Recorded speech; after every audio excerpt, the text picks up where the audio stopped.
Halo, selamat malam. Kita ketemu lagi dengan Berbiner Insightful Indonesia. Di sini Berbiner Insightful Indonesia itu buat kalian yang barusan tahu Berbiner.in itu apa. Berbiner.in ini kami punya sebuah platform di bidang psikologi gitu kan, dan kami juga memberikan berbagai edukasi lewat sosial media tentang psikologi dan berbagai tentang self improvement lainnya gitu kan. Bisa kalian cek di sosial media kami di berbiner.in.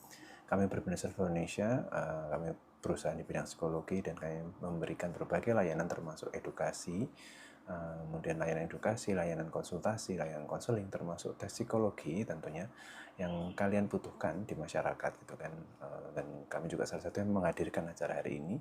Acara hari ini merupakan salah satu produk gratis dari Berbina Server Indonesia, di mana kalian bisa ngobrol langsung bersama dengan psikolog Berbina Server Indonesia yang kebetulan hari ini bersama saya Dani Sanja Arvensia, SPSM Psikolog, dan kalian boleh tanya tentang hal-hal yang mungkin kalian selama ini tabu untuk ceritakan, atau mungkin kalian bingung buat bertanya kepada siapa, atau mungkin kalian secara sosial ekonomi mungkin belum cukup memungkinkan untuk bisa ke psikolog gitu kan. Jadi ini kesempatan berharga buat kalian karena kita cuma punya waktu 30 menit buat ngobrol bareng di sini. Harapannya apa? Harapannya adalah agar kami di sini bisa spread out our positivity gitu kan, supaya kami bisa menyebarluaskan hal-hal yang baik yang memungkinkan bisa kalian terima, yang bisa kalian peroleh gitu kan, dan kami bisa berikan sesuai apa yang mungkin kalian mau diceritakan gitu kan. Jadi di sini berarti yang merupakan singkatan dari Berbinar Heroes to You, di mana Berbinar Insightful Indonesia dengan hashtag tagline-nya adalah selalu ada buat kamu. Kami di sini ngasih kesempatan kalian buat bertanya apapun yang mungkin sebenarnya kalian selama ini bingung kan, cemas kan, atau mungkin kalian penasaran kira-kira jawabannya apa, atau mungkin kalian punya problem sama teman kalian sehingga kalian nggak tahu cara menyelesaikannya, solusinya seperti apa, boleh tanya di sini. Tentu yang bertanya lebih awal akan saya jawab lebih awal gitu ya, dan mungkin yang perlu kesempatan untuk dijawab di momen kali ini bisa datang lagi di live TikTok dari Berbeda Satu Indonesia di episode selanjutnya di setiap hari Minggu jam 8 malam waktu Indonesia Barat gitu kan. Dan tentunya gitu kan, karena ini gratis jadi pasti banyak yang bakal bertanya. Jadi kalau kalian merasa ini penting, jangan lupa buat nonton dan bertanya dan ikutan nimbrung, berkomentar, ceritakan pengalaman kalian, karena dengan kalian bercerita tentang pengalaman kalian, mungkin pengalaman positif kalian juga bisa menginspirasi orang lain. Dan pengalaman yang kalian sampaikan tentu di sini jangan lupa untuk kalian boleh kalau kurang nyaman buat bercerita tentang apa yang mungkin terkait identitas kalian, nggak apa-apa, cukup sebutkan aja inisial, atau nggak perlu sebutkan nama, cukup bilang si A, si B gitu, atau mungkin cerita kalau teman kalian itu apa, itu boleh banget di sini. Ini ruang aman, anonim, dan bebas, nyaman juga buat kalian, harapannya bisa buat bercerita dan ngasih inspirasi satu sama lain gitu. Nah, sekali lagi kalian boleh banget bertanya di sini gitu ya, atau mungkin kalian ditanyain teman kalian ada yang curhat tapi kalian nggak tahu gimana cara jawabnya, kalian boleh juga bertanya di sini gitu. Mungkin dengan kalian bertanya di sini kalian bisa tahu gimana solusinya, dan ketika besok teman kalian curhat sama kalian lagi, kalian bisa bantu jawabnya dengan lebih proper gitu ya. Sekali lagi kenalkan, kami adalah Berbinar Insightful Indonesia, sebuah perusahaan atau platform di bidang psikologi yang punya berbagai layanan yang memungkinkan bisa memfasilitasi segala kebutuhan kalian terkait psikologi. Salah satunya adalah ini, produk edukasi dari Berbinar Indonesia, Berbinar Class, yang kami kemas dalam live TikTok selama 30 menit ke depan, yang bertajuk berarti Berbinar Heroes to You, yang kami sesuaikan dengan tagline perusahaan kami, yaitu adalah Berbinar selalu ada buat kamu. Harapannya dengan seperti ini kalian bisa terbantu gitu ya. Nah, kami punya apa saja sih? Kami juga punya yang namanya Berbinar Counseling, di mana kalian boleh banget daftar di website Berbinar di www.berbinar.in. Kalian bisa daftar di sana, ceritain problem kalian, kalian tentukan gitu ya. Kalian maunya kapan, nanti disampaikan ke platform tersebut, lalu nanti dari tim kami akan menghubungi kalian dan kita akan negosiasi jadwal yang sesuai gitu kan antara kamu dengan psikolognya, sehingga nggak bisa ngobrol sama psikolog tapi kami juga misalkan nggak pingin langsung urus sama psikolog, kamu pingin ngomong sama yang seusia sama kalian, kami juga punya konselor-konselor yang masih muda dan berbakat sekali, dan tentunya dengan disupervisi oleh psikolog-psikolog handal dari berbinar. Jadi kalau kalian mau curhatnya sama yang seusia sama kalian, kalian bisa tinggal pilih di menu berbinar konseling yang dengan peer counselor gitu kan. Nah, selain berbinar konseling, kami juga punya berbinar psikotes. Jadi kalau kalian mau daftar sekolah dari SD ke SMP, SMP ke SMA, atau bahkan dari SMA ke level sarjana S1 atau S2, kalian butuh syarat buat berkas kalian sudah melaksanakan tes psikotes dan segala macam, kami di sini juga punya layanan serupa dan tentunya akan dipandu, diinterpretasi oleh orang-orang yang ahli di bidangnya, dan kalian dapetin hasil yang paling akurat gitu kan, dan bisa memenuhi kebutuhan kalian untuk bisa berbagai hal yang lain, termasuk kalian yang penasaran kira-kira kalian punya bakat dan minat di bidang apa. Dan kalau SMA-nya IPA atau IPS, kalian pengen masuk jurusan apa kuliahnya, itu juga bisa banget menggunakan fasilitas tes psikologi berbinar. Setelah hasil tes itu keluar, kalian juga bisa mengkombinasikannya dengan ngobrol, konsultasi, konseling bersama psikolog yang berbinar. Jadi hasil tes kalian bisa diobrolin bareng sehingga kalian dapetin arahan yang lebih optimal buat apa yang terbaik buat masa depan kalian. Kayak gitu. Nah, ini sedikit tentang berbinar gitu ya. Ini kalau kalian penasaran, boleh langsung datang, masuk, login, follow, atau mungkin subscribe di berbagai sosial media berbinar, mulai dari Instagram, TikTok, kemudian X, ada LinkedIn, kami juga punya YouTube gitu kan. Bahkan yang paling mungkin kan kalau kalian nggak pengen follow itu semua, tapi kalian pengen nonton doang, pengen tahu berbinar itu apa, kalian bisa langsung klik di www.berbinar.in gitu ya. Kami sediakan berbagai informasi yang membuat kalian paham tentang berbinar itu apa dan bagaimana cara reach out the product. Gitu. Nah, sekarang kita akan sapa-sapa dulu siapa yang sudah hadir pada malam hari ini seperti biasa gitu kan. Di sini ada beberapa username gitu kan. Ada Mami Ai, ada Kang Nanurudia, ada Azul86, ada Rizka Nur HM underscore, ada Cici Amelia, ada Rido Saputra 954, ada Mei, ada Titik gitu ya, nggak tahu how to spell it, ada Aceh, makasih sudah nge-like juga live-nya. Yang Titik tadi juga yang ada gambar kingnya, ada Nini juga, selamat malam, ada Sinta, selamat malam Sinta, ada Aceh juga, ada repost gitu kan, ada Liza, ini pertanyaan dari Aceh. Oke, Mas, kalau kita pelit sama diri sendiri, apa benar jadi seret rezeki? Apa itu mindset aja? Oke, ini menariknya kalau kita ngomong tentang psikologi itu kadang ada kaitannya sama budaya indigenous atau lokal wisdom di sekitar kita gitu ya. Jadi apakah ada hubungannya gitu kan antara kebiasaan kita untuk lebih hemat, atau mungkin buat beberapa orang diistilah sebagai pelit gitu, kemudian sama diri sendiri gitu kan, apakah kemudian ada impact-nya itu di masa yang akan datang kita jadi sulit dapat rezeki gitu kan, atau kalau kata Kak Aceh, jangan-jangan ini cuma mindset aja nih gitu kan. Nah, ini kita berada di budaya Indonesia yang menarik dan penuh dengan hal-hal seperti ini, maka kita coba bahas dari sudut pandang psikologi gitu ya. Nah, ngomongin tentang perilaku dalam hal finansial gitu kan, itu pasti ada stimulus yang menyebabkan kita merespons dengan perilaku seperti itu, baik itu perilaku hemat, perilaku pelit, perilaku apa ya tadi, kalau kemarin kita bahas di Instagram berbinar, ada yang namanya panic buying gitu kan, perilaku membeli secara mendadak lebih konsumtif tapi kita tidak tahu itu butuh apa enggak buat kita gitu misalkan. Nah, segala perilaku kita semacam itu pasti ada cerita behind the scene-nya gitu kan. Kok bisa kita jadi orangnya seperti itu? Kita kok bisa punya perilaku finansial semacam itu? Pasti ada alasannya gitu kan. Nah, alasan yang kita mau bahas di sini adalah pasti alasan yang terkait sama apa yang menjadi perilaku sekarang kita itu tidak jauh-jauh dari apa yang sebenarnya sehari-hari kita alami atau kita jalanin gitu kan. Dan ngomongin tentang stimulusnya yang membuat kita berperilaku sesuatu itu selalu terkait sama dua hal. Pertama adalah yang sifatnya biological, yang sifatnya itu bawaan dari lahir gitu. Ada juga yang sifatnya adalah pengaruh lingkungan sekitar, yang di psikologi kita istilahkan sebagai nature versus nurture gitu kan. Nature bawaan dari diri kita, dan nurture itu berasal dari pengaruh lingkungan sosial gitu ya. Pengaruh lingkungan sosial itu termasuk keluarga, termasuk sekolah, termasuk kampus, termasuk teman-teman kita gitu kan, kakek nenek dan segala macam kayak gitu ya.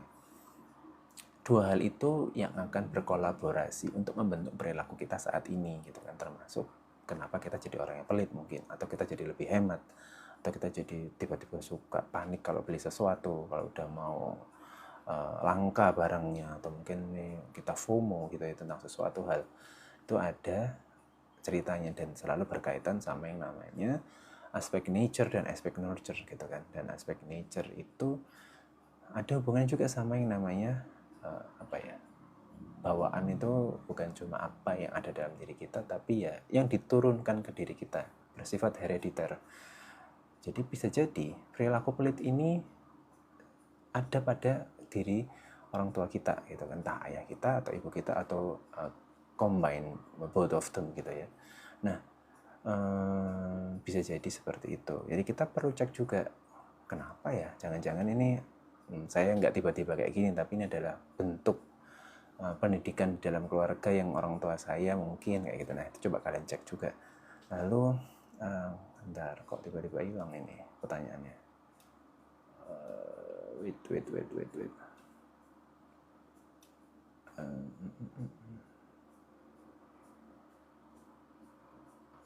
Nah, ini balik lagi. Nah, terus jadi kalau kita pelit ke diri sendiri atau ke orang lain itu juga pasti ada jadi apa yang akhirnya kita lakukan itu kan akibat dari sesuatu yang terjadi di waktu yang sebelumnya, yang kita dapatkan dari secara alamiah, bawaan, keturunan, atau pengaruh lingkungan sekitar kita. Lalu akhirnya kita memutuskan the decision makingnya itu ya, pengambilan keputusannya, apakah kita harus pelit sama diri sendiri atau sama orang lain, itu juga ada alasannya gitu kan, dan tujuannya pasti juga ada hubungannya sama kita. Dan saya yakin tujuan akhirnya itu pasti untuk kebutuhan diri kita juga gitu kan. Maksudnya manusia melakukan sesuatu pasti beralasan, atau ada sesuatu yang itu terkait sama kebutuhan needed-nya dia gitu kan.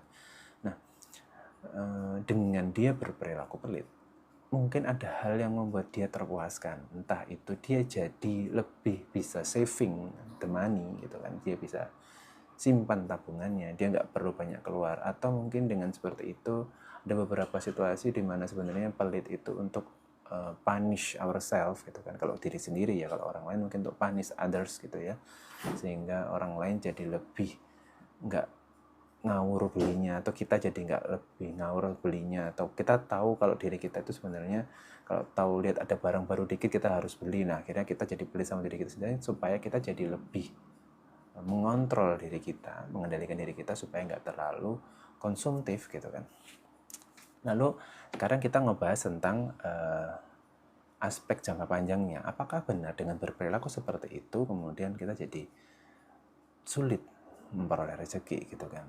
Nah, kita nggak bisa langsung membuat hubungan ini tuh linear gitu aja, tapi bisa jadi ada faktor-faktor penyebab lainnya yang itu disebabkan yang menyebabkan kita juga berperilaku seperti itu. Kita misalkan kita pelit nih sama diri sendiri, tapi di masa yang akan datang gitu kan, atau dalam perjalanan waktunya gitu, ternyata kita itu sebenarnya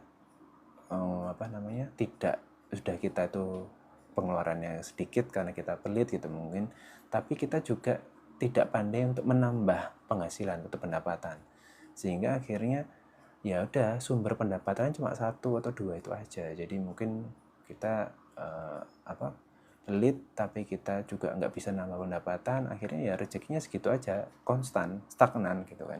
Jadi ya sangat mungkin terjadi. Jadi tidak serta-merta langsung dari perilaku yang kita pelit itu tadi, tapi juga mungkin perilaku-perilaku pendukung lainnya menyebabkan akhirnya kita jadi nggak bisa dapat rezeki yang banyak juga gitu kan. Nah, makanya ketika kita tahu bahwa setiap perilaku itu multifaktor banget gitu kan, banyak hal-hal penyebab di balik itu semua, nggak cuma tentang apa yang kebayang sama pikiran kita mikir ini karena pelit, tapi bisa jadi di luar pikiran kita itu juga ada hal lain sebenarnya nggak kebaca sama diri kita, itu juga mempengaruhi perilaku itu sehingga akhirnya muncul efek jangka panjangnya, misalkan jadi sulit dapat rezeki itu tadi. Jadi yang perlu diperbaiki sebenarnya adalah bagaimana cara kita memaknai gitu kan, perilaku kita ini tuh akibat apa, jadi penyebabnya atau apa, dan kedepannya apa efek jangka panjangnya. Jadi jangan cuma ngelihat secara linear aja, karena akan selalu ada hal-hal yang menarik lainnya yang bisa juga mempengaruhi dari apa yang kita sudah lakukan gitu. Mudah-mudahan itu bisa menjawab gitu ya buat Kak Aceh tentang pertanyaan dari Kak Aceh itu tadi gitu kan. Selamat malam juga buat Napski, udah like the live. Ada Mei juga, selamat malam.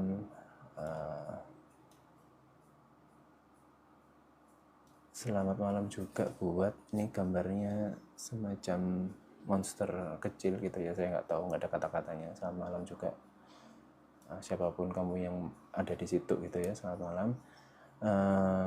Ada juga selamat malam buat Your Lovey, ada juga selamat malam buat Awa, selamat malam juga, udah makasih juga udah nge-like. Ini ada pertanyaan dari Liza gitu, Mas gimana caranya untuk menghilangkan rasa frustasi dan stres karena akademik? Yang paling memungkinkan dilakukan adalah kita gitu menemukan dulu nih, kita ini punya sesuatu yang kita sukai nggak? Cara cepatnya gitu, kita punya hobi nggak gitu. Nah coba gali ke dalam diri kalian. Saat ini apakah kalian punya hobi tertentu yang membuat kalian tuh happy gitu? Happy itu nggak selalu sesuatu yang grande, yang gede, yang mahal, yang harus keluar kota gitu kan. Tapi sesuatu yang sederhana mungkin yang selama ini kalian nggak sadari tapi bikin kalian happy. Nah, temukan itu dulu. Nah, kalau di saat ini kalian nggak nemuin itu, coba mundur ke fase periode kehidupan kalian sebelumnya. Maksudnya, kalau kalian sekarang kuliah, mungkin kalian coba mundur ke SMA atau ke SMP atau ke SD. Mungkin kalian pernah punya momen bahagia kalian, aktivitas yang kalian sukai. Saya ambil contoh gitu ya, misalkan ada beberapa orang gitu yang pernah bercerita sama saya gitu kan, mereka yang dulunya suka membuat sebuah lagu gitu atau menciptakan sebuah lirik lagu atau membuat lagu gitu ya, composing lagu gitu ya. Kemudian setelah mereka punya pacar gitu kan, punya pasangan, ternyata aktivitas menyenangkan yang mereka lakukan itu, yang katanya membuat lagu itu, hilang begitu saja. Nah, ketika akhirnya dia putus sama pacarnya gitu, kemudian akhirnya ya dia lupa kalau ternyata dia punya aktivitas yang membahagiakan sebelum dia ketemu sama pacarnya itu. Jadi coba, mungkin kalian punya itu. Kalau kalian punya hal semacam itu, coba lakukan kembali, rasakan lagi, kira-kira apakah level bahagianya itu masih sama seperti yang kalian rasakan waktu itu. Nah, kalau memang masih sama, coba lakukan secara rutin dan lakukan secara intens gitu. Maksudnya untuk menemukan lagi feel-nya gitu ya. Kalau kalian sudah tahu rasanya, itu bisa jadi salah satu cara untuk kalian bisa menghilangkan rasa frustasi dan stres karena akademik. Dan apapun sebenarnya, kalau kalian ngerasa frustasi dan stres karena apapun, ya selalu karena akademik, hal-hal yang menjadi hobi kalian itu boleh banget untuk dilakukan untuk bikin kalian jadi lebih tone down, reduce your stress, reduce your frustration situation gitu ya. Harapannya sih seperti itu gitu. Nah, ada juga orang yang sudah putus asa duluan, kamu nggak punya hobi pak, saya kok tidak memungkinkan, saya kok nggak ada ya kayaknya hobinya, kok saya kok gini. Jadi dia udah putus asa duluan, dia udah ngerasa kalau nggak ada hal yang bikin dia happy gitu kan. Nah, mungkin sebenarnya permasalahannya adalah dia udah lama nggak ngelakuin itu dan dia nggak yakin itu bakal feeling so happy gitu, atau feeling happy gitu. Tapi dia nggak mau mencoba flashback ke belakang. Mungkin juga hal yang dia bikin happy waktu itu tidak mau dia lakukan lagi sekarang, karena ada momen berharga yang kalau dia coba ungkit lagi memorinya, itu membuat dia jadi teringat sesuatu yang mungkin bercampur dengan hal yang kurang menyenangkan. Nah, itu juga bisa jadi. Nah, mungkin salah satu caranya kalau kalian dalam situasi semacam itu juga gitu ya, bisa juga dengan kalian mencoba hal baru yang kalau kalian lihat di sosial media atau di berbagai aplikasi di Android, di Play Store gitu ya, itu banyak sekali orang-orang yang punya aktivitas bersama yang menggembirakan. Nah, mungkin kalian perlu menapak tilasi gitu kan, sesuatu yang mungkin belum pernah kalian lakukan dan kelihatan happy buat orang lain, tapi kalian belum pernah mencoba itu. Nah, ketika kalian mencoba, harapannya kalian bisa belajar cara orang lain happy. Mungkin dengan kalian menggunakan cara yang dilakukan oleh orang lain, kalian juga bisa merasakan rasa happy versi kalian sendiri. Gitu. Intinya balik ke kalian sendiri. Kalau kalian bisa ngerasain rasa yang bikin kalian cheerful, bikin kalian jadi nggak stressful, ya lakukan secara berkala. Tapi jangan langsung menyerah dari pertemuan pertama. Ternyata kalian ngerasa nggak cocok. Misalkan kalian sebenarnya nggak suka padel, sekarang lagi tren padel, ternyata kalian tiba-tiba ikut padel. Pertemuan pertama kalian ngerasa kok nggak nyaman, kok kayak gini padel, nggak kayak badminton, nggak kayak tenis misalnya kayak gitu. Nah ternyata kalian sudah langsung putus asa buat nggak ngelakuin di pertemuan selanjutnya. Nah kalau kita ngomong tentang menapak tilasi sesuatu, nggak bisa dari satu pertemuan aja, tapi kalian perlu melakukannya secara rutin terlebih dahulu. Paling nggak kalian lakukan itu selama 1 bulan gitu, atau 4 pertemuan gitu. Paling nggak seminggu sekali dicoba, kira-kira kayak gimana, ada progres positif nggak kayak gitu. Kalau kalian terasa terbebani, terasa nggak nyaman, nah baru kalian boleh menyimpulkan itu. Jadi bukan dari 1 kali percobaan, 1 kali pertemuan lalu kalian bilang sebagai sesuatu yang tidak menyenangkan. Nah mungkin itu juga bisa berjalan, bisa berfungsi, bisa impact tuh Mbak Lisa juga, Kak Lisa ya. Mungkin dicoba juga untuk mengurangi rasa frustasi dan stres yang kamu alami. Mungkin kamu bisa melakukan hal-hal seperti tadi. Mungkin kamu suka menulis, atau mungkin kamu suka bikin konten kalau zaman sekarang gitu mungkin ya, atau kamu suka videografi, fotografi, atau mungkin kamu suka nyanyi mungkin gitu, atau mungkin kamu sukanya karaoke. Nggak apa-apa gitu kan. Melakukan sesuatu yang menyenangkan itu tidak selalu harus memperoleh acceptance dari orang lain. Jadi misalkan nih kamu suka nyanyi tapi kamu merasa suaramu nggak enak gitu kan. Nah, terus so what gitu. Ya lakukan aja. Tinggal sekarang kamu bagaimana caranya bisa melakukan apa yang kamu sukai. Tapi kamu di tempat yang nyaman. Kan itu harus kita pikirkan bagaimana cara. Jadi apa yang kita suka itu bukan berarti karena tidak semua orang suka yang kita lakukan terus lalu kita tiba-tiba berhenti gitu saja. Dijadikan penilaian orang lain membatasi cara berpikirmu untuk melakukan sesuatu yang terbaik buat diri kamu gitu kan. Jadi kamu perlu mencoba eksperimen atas dirimu gitu, melakukan sesuatu yang bikin kamu happy. Ya kalau memang kamu nggak pingin orang lain dengar suaramu, ya kamu mungkin bisa sewa ruang karaoke sejam gitu mungkin, kamu puas-puasin nyanyi sendirian gitu kan. Itu kan juga salah satu cara. Dan sekali lagi bahwa tidak semua cara yang bisa bikin kita happy itu sesuatu yang mahal, dan tidak semua cara yang kita lakukan semuanya harus yang simpel gitu kan. Ya ini kembali ke masing-masing orang gitu kan. Jadi kalau kamu memang perlu untuk mencoba sesuatu yang baru dan ternyata kamu harus effort untuk keluar biaya, ya nggak ada salahnya mencoba gitu kan. Maksudnya ya tujuan akhirnya itu kembali ke kamu gitu loh.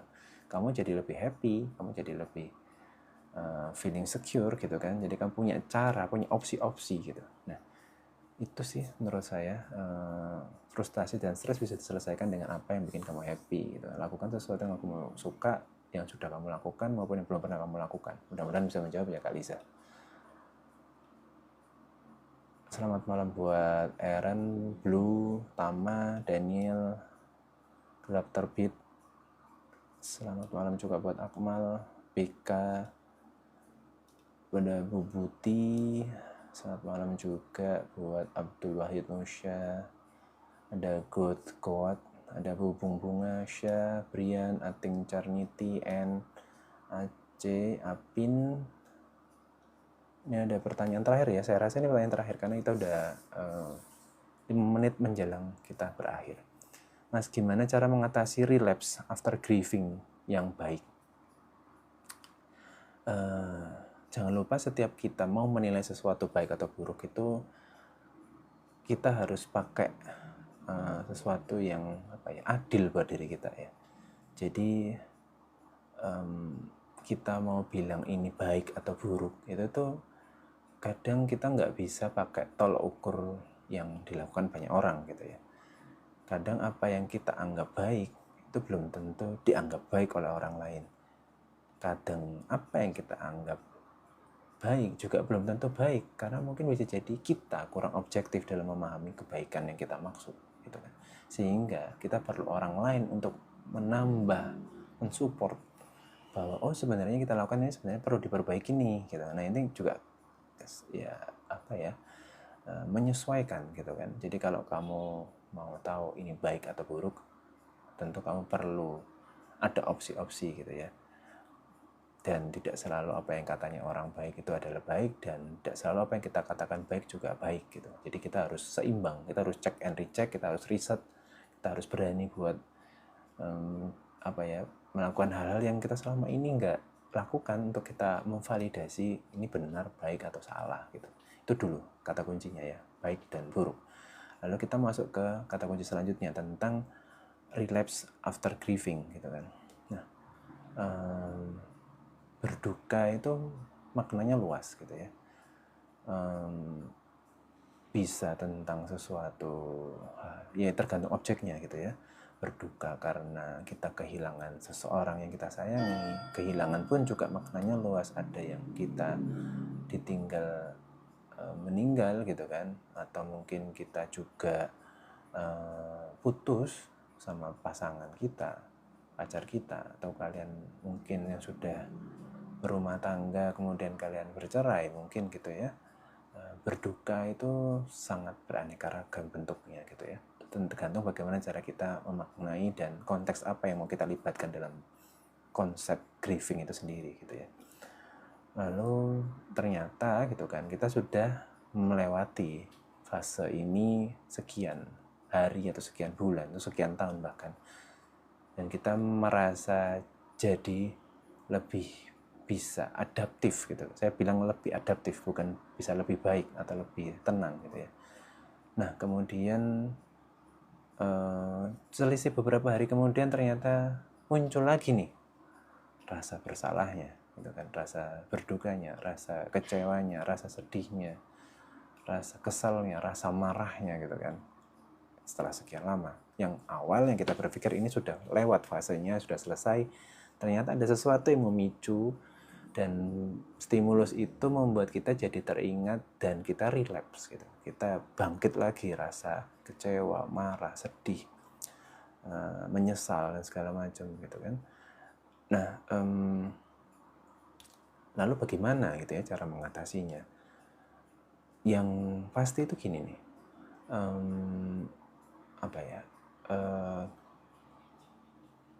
kemampuan kita bisa untuk bangkit dari situasi berduka, sedih, kecewa, marah dan segala macam itu tuh berbeda-beda antara satu orang dengan orang yang lainnya.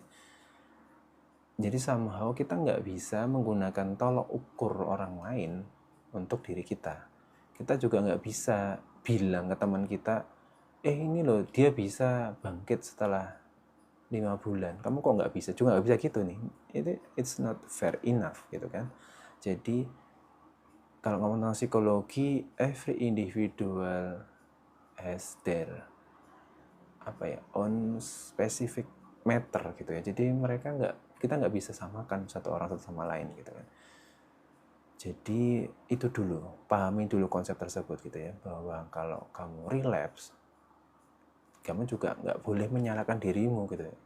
Bisa jadi kamu dalam kondisi yang saat itu setelah 5 tahun atau setelah sekian bulan gitu ya, Kamu rasa baik-baik saja, tiba-tiba kamu kambuh lagi dukanya, sedihnya gitu kan. Ya di saat titik kambuh itu mungkin kamu lagi tidak dalam kondisi optimal secara psikologis gitu kan. Lagi sedih, mungkin kamu lagi sakit. Sakit itu juga bisa fisik, bisa psikologis gitu ya.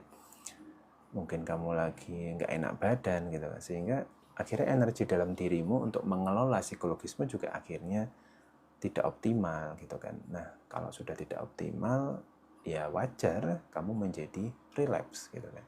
Nah, sekarang kita tarik lagi ke belakang. Artinya bahwa yang kita katakan baik-baik saja atau sudah baik, nanti saya bilangin nggak itu, saya bilangin adaptif gitu ya. Baik-baik saja atau kita sudah membaik atau kita sudah sembuh, sudah pulih, itu sebenarnya ada dua hal juga gitu, bahwa itu cara kita untuk menyenangkan diri kita gitu kan, atau sebenarnya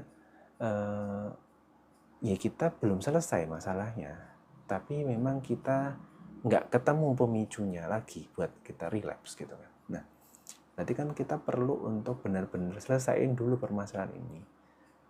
Kadang-kadang kita diem, melupakan. Kadang beberapa orang bilang dengan menggunakan quotes, ya semuanya akan selesai seiring berjalannya waktu. Itu nggak bisa kayak gitu sebenarnya. Jadi ya benar seiring berjalannya waktu, tapi jangan lupa selipkan usaha kita untuk kita bisa bangkit dari situasi berduka tersebut. Gitu. Artinya bahwa ya kalau kita mau mengatasi relapse, kita kenalin diri kita dulu gitu kan. Kita jangan-jangan sejak awal bukan relapse, tapi memang sejak awal kita belum benar-benar pulih gitu.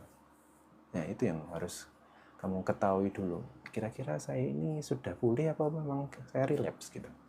Nah, untuk situasi-situasi sulit, situasi-situasi traumatis gitu kan, memang kita nggak bisa sendirian gitu kan. Kamu perlu banget buat ngobrol sama orang yang bisa berpikir jernih untuk membantu kamu mengurai permasalahanmu gitu. Tidak harus psikolog gitu ya, tapi orang yang benar-benar bisa mengenal kamu dengan valid gitu.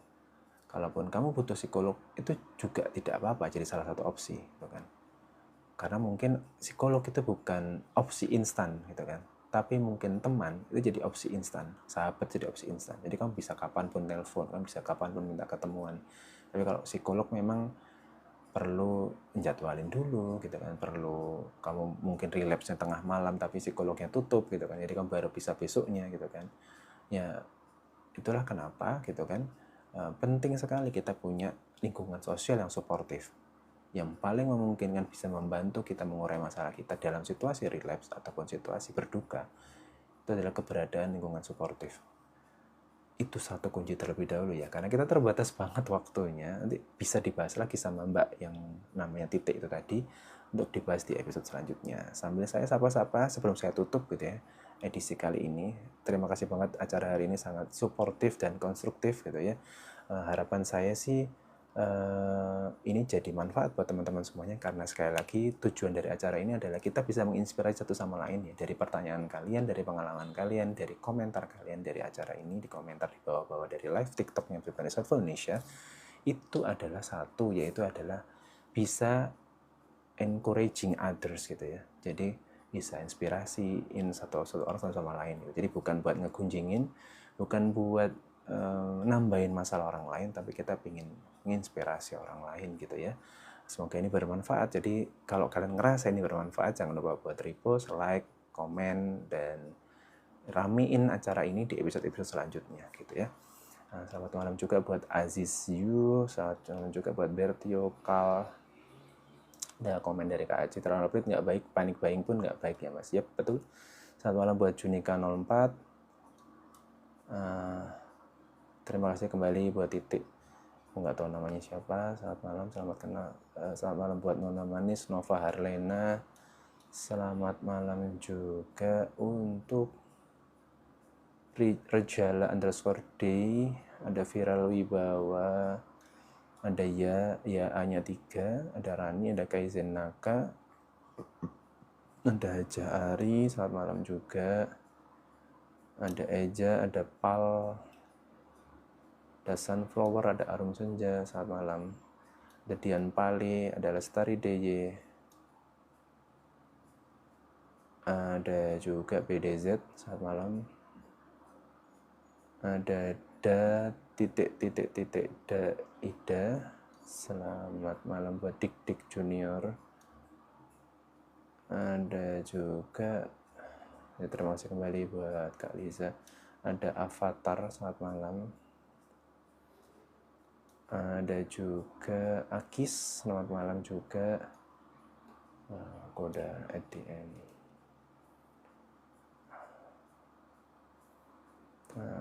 Ada Opung Celin, selamat malam juga. Oke. Ada Zia juga, selamat malam. Danesha, selamat malam juga. Ada Nursania.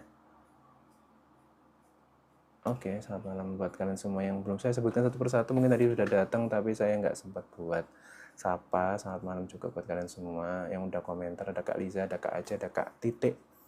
Makasih juga buat yang udah nge-like, udah nge-love juga, udah komen, udah ikutan berpartisipasi dan support buat acara ini.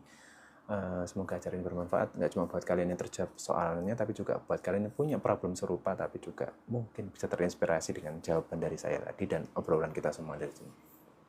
Hari ini kita sudah 19,2 ribu love gitu ya. Terima kasih banyak buat kalian semua yang sudah ngasih love juga gitu kan. Dan ini akan saya akhiri gitu ya, karena kita sudah over 6 minutes ya, dan our standard. Terima kasih buat kalian semua. Berbina selalu ada buat kalian. Berbina Insightful Indonesia punya komitmen untuk spread out positivity. Dan lupa like dan gunakan layanan kami, karena kami punya banyak sekali layanan yang menarik. Kalau kalian penasaran, boleh langsung tanya ke admin-admin kami, sosial media kami, di DM aja, dan juga bisa lewat WA Bisnis Berbinar Insightful Indonesia. Nomornya di mana? Langsung aja cek di website, tanya ke admin juga. Dari saya, selamat malam. Selamat beristirahat, semoga bermanfaat. Berbinar Insightful Indonesia punya tagline selalu ada buat kamu, dan semoga selalu ada buat kalian. Selamat malam, assalamualaikum warahmatullahi wabarakatuh.